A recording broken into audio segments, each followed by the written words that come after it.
What's up, YouTube? Today we're talking about why you shouldn't be afraid of high reps on NBA 2K20. Now, I don't know what you guys consider basically as a high rep. I'm going to say anybody that's an elite or above is a high rep on NBA 2K20. I know it's been a long year. There's been a lot of double rep events, so there's a lot of people that are elites, but there's still way more people that are only superstars, you know, all-stars, pros, rookies, all that good stuff. So you see here, I'm actually playing with A-Dot. He himself is an elite, and we're playing against, you see, VNF, you know, a couple of VNF dudes, a glass cleaner and a slashing playmaker. Elite 3s, Elite 2s, you know, very good players. Their clan's a known comp stage, basically just a stage clan. And you see me, you know, I'm on my slashing 4, and I'm playing with Ada on his two-way slashing playmaker. Now, the first thing is, you know, a lot of people will see these guys as unbeatable and then just not even, you know, they'll load in, they'll see them on the spot, and they won't even play them. I'm letting you guys know, you know, it's not fun playing, you know, people that cheese the game. If you guys see an interior finisher on the court with like a, you know, like a playmaker or something, and you see them, you know, doing the little lob cheese getting you stuck, then okay, I understand, you know, don't do that. That's cheesy, that's not fun to play, and, you know, they're just rep grinding, doing whatever it takes to win. But like guys like this, you know, they have a regular lineup, so all they can do is just play their best to win. Now, they're going to be good players, but that doesn't make them, you know, unbeatable or anything. You see this dude, low IQ shot right there, going to help his man. He saw him get crab jump, gave me the open 3, and, you know, it's green. Like I said, I'm only a superstar 3. I am the lowest rep on the court. Does that mean I'm the worst one on the court? Absolutely not. And that's one of the things, you know, all rep means is they play a lot. You see me, he leaves me again. I don't know what this man was thinking. I know exactly what he was thinking. He's never seen a slashing 4 before. Well, let me introduce you to him today, my friend. But like I said, you know, I'm the lowest one on the court, and that's because, you know, I got a lot less games than a lot of people. And these guys, you know, they have a lot of games played. They've won a lot of games, but you know, you see this, like they're still making mistakes that you would see all-stars, pros, you know, other people, everyone, you know, just making mistakes that you would think elite's not making. Like, this guy has given me 3 wide open 3s. You would think, you know, being an elite 3, that he would know not to leave me open anymore and just trust his teammate, but he's still making the same mistakes, you know. He's not the most IQ player in the game, you know. I mean, I'm not trying to take shots at these guys, you know, shout out to them. Very good stage clan, yada yada, all that good stuff.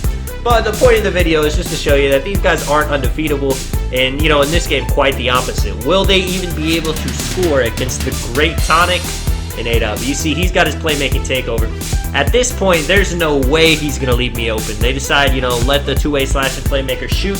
Unfortunately, they don't know that it is ante-up, and in this, it's easier to shoot in here in Park. If you guys only play Park and you've never played Stage, I'm going to let you guys know it's a lot less laggy in here, and the difficulty's actually lower, so you can take more shots. You see here, trying to get him off guard, you know, just driving, just to make him think, you know, not just stand there and let A-Dot get doubled. But this dude's sagging off, you know, at some point, sometimes they're like, we might as well let the two-way slash and playmakers shoot, but at that point, you're just admitting that you can't guard him going to the paint, so you're like, this is my only option. 19-0, at this point, he has to go down and help, and unfortunately he gets the open dunk, and they're at it. Like I said, you know, 2 elite 3s, 21-0, you know, nothing to it, easy game, you know. Now, could they have won that game? Absolutely. If things would have gone their way, you know, if they would have played us 3, 4, 5 times and learned our play style, they probably would have got a game 1.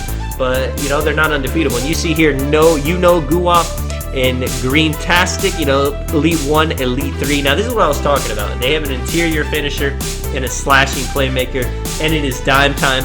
So the only thing that these guys are wanting to do, let me introduce real quick. Beast on his playmaking 4. I'm on my inside-out play, dressed up as Jason Terry. A video on that will be coming. But the only thing these guys are here to do is get you stuck on the inbounds and throw a lob. Now, I don't know if you guys have played against that. I'm saying if you played a lot of games, you probably have. It's just something that you can't really guard. The only thing you can do is drop down. But we're here to play legit. You see Dot and Beast, he's dotting me wide open for the 3, for the green. Let me hit him with the mean dance, and let's get to it. I think we actually do give these guys the ball, so you'll see exactly what I'm talking about. But these guys, you know, the same thing. You know, Elite's good players, a lot of games, but they're rep grinding. And if you guys don't know, so if you throw lobs, flashy passes, and you actually do stuff to get the most amount of rep, you're going to be able to play a lot less games than somebody that doesn't do that stuff to hit high reps. You see here, he gets a steal right there. Beast, you know, unfortunate pass, gives it to him, but we get it right back because of playing good defense. Beast dribbling up a little bit, going up for the dunk. you know, risky take because he is not, you know, he's not a finishing build, but he gets it. Shout out to Beast. Always, you know, hitting some crazy shots, missing some crazy shots, doing his thing. Beast dotting me right here. It's been a while since I played on my Inside Out Playmaker, and that's just because, to be honest, guys, it's too easy to play on this build. I got Hall of Fame finishing, Hall of Fame shooting. I feel like, you know, you guys like seeing other, you know, crazy builds I have, more builds that challenge me to, you know, makes it harder for me to win against people. But if you guys want to see the Inside Out Playmakers, definitely let me know in the comments. This build, like I said, this thing could really do everything, and I can just win with these. Now, Beast gets hit with a big IQ move right there. I was even warning him, you know, that dude was standing there holding B. Beast still ran in. If you guys have never seen a charge drawn in the park, it is a comp play you can do, and it almost always results in them getting the ball. You see here, 10-2, there it is right there. Gets Beast stuck, I have to drop down, and he gets a lob off that. And the sad thing is, even when you drop down, that's really the one way to play it. It's not always guaranteed a bucket. And what they could do when I drop down, they could just give it to the guard up top and let him ISO Beast. In this instance, Beast is a pretty, you know, fast, pretty good defender, so he'd be okay. But if you're playing, you know, you have a glass cleaning lockdown or somebody tall and unathletic, then that's going to be a tough matchup, and the guard's not really going to have time to get back onto him. So that's another way to exploit this. You see here, he tried to do it again. Beast actually got in front of them and kept him from it. So their only choice is to ISO. And you can tell that these guys aren't really having, you know, this isn't what they wanted to do. You know, they don't actually want to play. They just want to get the lobs off. Interior finisher right there, doing a pretty good job to get Beast to jump and go up. Wasn't the best take in the world, but he still got it off pretty well. And you see here, you know, Guapa right there. Didn't wait for him to get the lob, so they're going back to the ISO move right there. He's just dotting this dude, and he's just going in, spamming X. Very frustrating as a guard, as you know, you guys. You know, you can't help because you got a shooter. You just have to watch your big men, you know. Get paint mashed by an interior finisher by a build that has, you know, 99 standing layup, 99 driving layup, all that good stuff. Now, one good thing is, off the inbounds, you know, it has to be the center throwing it in so the guard can get him stuck. If it's in this situation, then you can't really do the cheese right there. And now he's got slashy takeover. Now this dude's got playmaking takeover. This is not where we want it to be, and, you know, these guys super high reps. You would think that once both of them have, as we get cheesed again right there, you would think that since they're both high reps and as they both got takeover, now they're going to be unbeatable. Now there's going to be no way to stop them. How will we stop, you know, slashing takeover, the most dominant takeover in the game, along, you know, he did a reverse right there, one of the most unstoppable moves in the game. And now, you know, in playmaking takeover, not the greatest takeover in the game, I'm not going to lie. People snatch, you know, you can snatch ankles sometimes when it works, and you can dot, that's the main thing about playmaking takeover, you can dot your teammate, and usually he's going to green that 99% of the time if he times it right.